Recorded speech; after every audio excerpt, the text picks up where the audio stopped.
एमका विमानों के लिए MiG-29 को भारत ने किया किनारे। 5वीं पीढ़ी के विमान के लिए पूरी ताकत लगा रही सरकार। वायुसेना को अत्याधुनिक जेट्स से लैस करने का चलाया मिशन।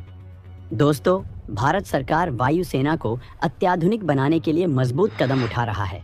फिलहाल वायुसेना के बेड़े में तय स्क्वाड्रन से कम विमान मौजूद हैं, जिन्हें पूरा करने पर सरकार जोर दे रही है, जिससे किसी भी चुनौती से निपटा जा सके। इसी बीच भारतीय वायुसेना ने MiG-29 के कुछ विमानों को खरीदने का मन बनाया था, जिन्हें अपग्रेड करके ताकतवर बनाना था। लेकिन सरकार इस वक्त वायुसेना को अत्याधुनिक विमान बनाने के लिए स्वदेशी ताकत पर जोर दे रही है। इसी वजह से वो नए विमानों का आयात नहीं कर रही है, बल्कि स्वदेशी विमानों के निर्माण में आ रही दिक्कतों को निपटाने में लगी है। इसी वजह से सरकार ने पुराने हो चुके विमानों को किसी भी सूरत में आयात नहीं करना चाहती है। जबकि पहले 21 MiG-29 को खरीदने का मन वायुसेना ने बनाया था, लेकिन अब सरकार ने इन्हें खरीदने की जगह तेजस विमानों के प्रोडक्शन में तेजी लाने और जल्द से जल्द एमका विमानों को तैयार करने के लिए मजबूत इंफ्रास्ट्रक्चर बना रही है। MiG-29 विमानों को खरीदने के फैसले को छोड़ने के पीछे तमाम तकनीकी वजहों और एमका विमानों के लिए उठाए जा रहे मजबूत कदमों के बारे में जानने के लिए वीडियो को पूरा देखिए। और आगे बढ़ने से पहले भारतीय वायुसेना के समर्थन में वीडियो को लाइक ज़रूर करें। वायुसेना ने MiG-29 के नए बेड़े के लिए किया था रूस का दौरा। तमाम एनालिसिस के बाद इन विमानों को खरीदने का बदला फैसला।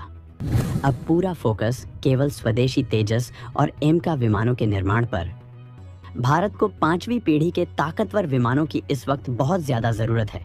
इस ज़रूरत को पूरा करने में भारत सरकार को पहली बार में पानी की तरह पैसा खर्च करना पड़ रहा है, क्योंकि इसके लिए अभी तक मजबूत इंफ्रास्ट्रक्चर हमारे पास नहीं था।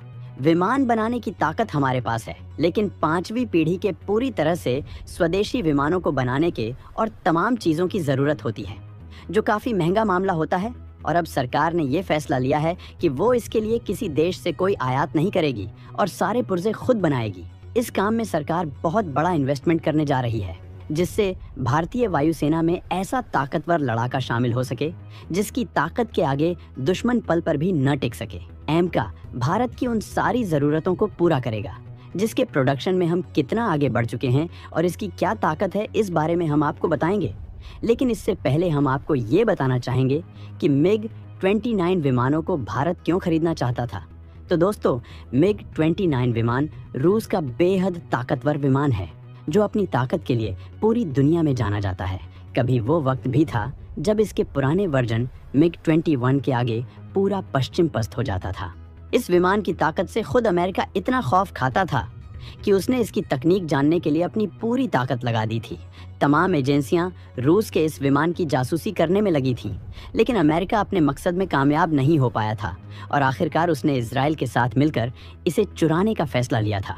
और इजरायली खुफिया एजेंसी मोसाद ने अपना जाल बिछाकर इसे इराक से चोरी करवा लिया था, क्योंकि रूस इन विमानों को इराक को निर्यात करता था। ये इजरायली खुफिया एजेंसी का बहुत बड़ा कांड था, जिसके बाद रूस बहुत ज़्यादा गुस्से में आ गया था। इजराइल ने वादे के मुताबिक इस विमान को अमेरिका को दे दिया था और अमेरिका ने इसकी तकनीकियों का पोस्टमार्टम कर लिया था। उस वक्त अमेरिका के पास रूस के इस विमान का कोई तोड़ नहीं था। भारत ने इसी वजह से रूस से पहले MiG-21 और फिर MiG-29 विमान खरीदा था। और अभी जब भारतीय वायुसेना के बेड़े में विमानों की कमी हो रही है, तब कुछ वक्त पहले MiG-29 के नए विमानों को खरीदने का फैसला किया गया था। वायुसेना रूस से 21 नए विमान खरीदना चाहती थी, जिनमें से 19 सिंगल सीटर और 2 ट्विन सीटर विमान थे।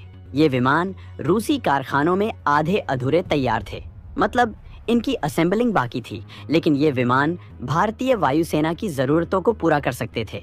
वायुसेना ने खुद इनके लिए दौरा किया था और विमानों की हालत का जायजा लिया था।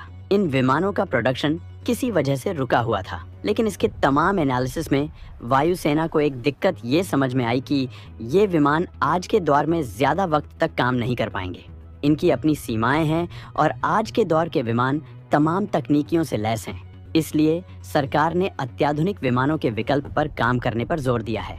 जबकि भारतीय वायुसेना MiG-29 विमानों के 3 स्क्वाड्रन पहले से इस्तेमाल कर रही है और अब तेजस विमानों और एमका विमानों के लिए सरकार हर जरूरी कदम उठा रही है। 2020 में MiG-29 के नए बेड़े को खरीदने का फैसला अब बदल दिया गया है। तेजस MK1 और दूसरे वर्जन के टारगेट को पूरा करने पर जोर। इसके बाद एमका को तैयार करके भारतीय वायुसेना बन जाएगी अजय। दोस्तों, HAL का टारगेट है कि वो पहले तेजस MK1 अल्फा फिर तेजस MK2 विमानों के टारगेट को पूरा करेगी और इसके बाद एमका विमानों को बनाया जाएगा। हालांकि एमका विमानों पर भी साथ में काम चल रहा है, लेकिन HAL इस स्ट्रेटजी से काम कर रहा है कि पहले तेजस विमानों के इतने प्रोडक्शन के बाद भारत के पास विमान बनाने की इतनी ताकत और स्किल आ जाएगी कि फिर एमका के प्रोडक्शन में तकनीक और इंफ्रास्ट्रक्चर में कोई दिक्कत नहीं आएगी। अभी तेजस MK2 के लिए F414 इंजन की डील पूरी तरह से फाइनल भी नहीं हुई है, लेकिन सरकार ने इसकी फैक्ट्री के लिए पहले ही जमीन सिलेक्ट कर ली है और पर्यावरण और पोल्यूशन के लिए NOC ले रही है, जिससे जल्द से जल्द इसे तैयार किया जा सके और भारत के अंदर इंजन का निर्माण हो सके। ये अमेरिका के साथ भारत का ज्वाइंट वेंचर है। जनरल इलेक्ट्रिक से इन इंजन के लिए सौदा हो चुका है, बस समझौते पर साइन होना बाकी है, जो PM मोदी की आगामी अमेरिका यात्रा पर किए जाएंगे। जबकि तेजस MK1 अल्फा विमानों के लिए F404 इंजन के लिए सौदा किया गया था। ये सप्लाई 2023 से शुरू की जानी थी, जिसमें हर साल भारत को 16 इंजन मिलने वाले थे, लेकिन GE की सप्लाई चेन में दिक्कत होने से ये आपूर्ति अभी तक नहीं हो सकी है, क्योंकि इस इंजन को बनाने के लिए तमाम मटेरियल की ज़रूरत होती है, जिसके लिए GE तमाम अलग अलग देशों की कंपनियों पर डिपेंड है। वहीं भारत को अपनी वायुसेना की स्क्वाड्रन क्षमता को बढ़ाने के लिए नए विमानों की सख्त ज़रूरत है। इसी वजह से भारतीय वायुसेना ने नए 97 तेजस MK1 अल्फा विमानों का ऑर्डर दे दिया है। वहीं HAL इनकी आपूर्ति वक्त पर कैसे करे, इसके लिए तमाम सार्वजनिक क्षेत्र की कंपनियों की हाई लेवल मीटिंग बुलाई गई और जनरल इलेक्ट्रिक पर दबाव बनाया गया और नए ऑर्डर को पूरा करने के लिए पुराने समझौते में विस्तार किया गया है और अब GE हर साल 16 की जगह 24 इंजन सप्लाई करेगी। वहीं इस साल वो किसी भी हालत में 8 इंजन की सप्लाई करेगी। इतना ही नहीं, HAL विमानों की वक्त पर आपूर्ति के लिए नए प्रोडक्शन यूनिट भी तैयार कर रही है। अभी तक विमानों के निर्माण के लिए बेंगलुरु में केवल 2 प्रोडक्शन लाइन काम कर रही थी, जो हर साल 16 विमान बनाने की क्षमता रखती है, जबकि नई लाइन नासिक में तैयार हो रही है, जो इस साल के बाद प्रोडक्शन शुरू कर देगी और HAL हर साल 24 नए विमान वायुसेना को सौंपेगी। इस तरह से हर साल भारतीय वायुसेना के स्क्वाड्रन में इजाफा होगा और जल्द ही 42 स्क्वाड्रन की ताकत वायुसेना को मिल जाएगी। वायुसेना के 97 नए विमानों के मिले ऑर्डर को देखते हुए HAL अपनी प्रोडक्शन क्षमता में इजाफा कर रहा है, जबकि वायुसेना के कदम यहीं रुकने वाले नहीं हैं, बल्कि तेजस विमानों का अब तक का सबसे घातक वर्जन तेजस MK2 का पहला प्रोटोटाइप भी जल्द ही टेस्ट किया जाने वाला है। इसमें अमेरिकी कंपनी के F414 इंजन का इस्तेमाल किया जाएगा, जबकि एमका विमानों में स्वदेशी इंजन का इस्तेमाल करने की योजना है। ये विमान भारत का गेम चेंजर साबित होने वाला है, क्योंकि इसकी ताकत के आगे दुनिया का कोई विमान पल भर भी नहीं टिक पाएगा। इसकी स्पीड 2633 किलोमीटर प्रति घंटा होगी, जबकि दुनिया के सबसे ताकतवर लड़ाकू विमान माने जाने वाले F-35 की स्पीड 2000 किलोमीटर प्रति घंटा ही है। MCA रेंज में भी अमेरिकी F-35 से काफ़ी ज़्यादा है। भारतीय लड़ाकू विमान की रेंज 3240 किलोमीटर होगी, जबकि अमेरिकी फाइटर जेट की रेंज 2800 किलोमीटर है। इसकी कॉम्बैट रेंज 1620 किलोमीटर होगी, जबकि F-35 की कॉम्बैट रेंज 1239 किलोमीटर है। भारतीय लड़ाकू विमान 57.9 फीट लंबा होगा, जबकि F-35 छोटा है, यह सिर्फ 51.4 फीट लंबा है।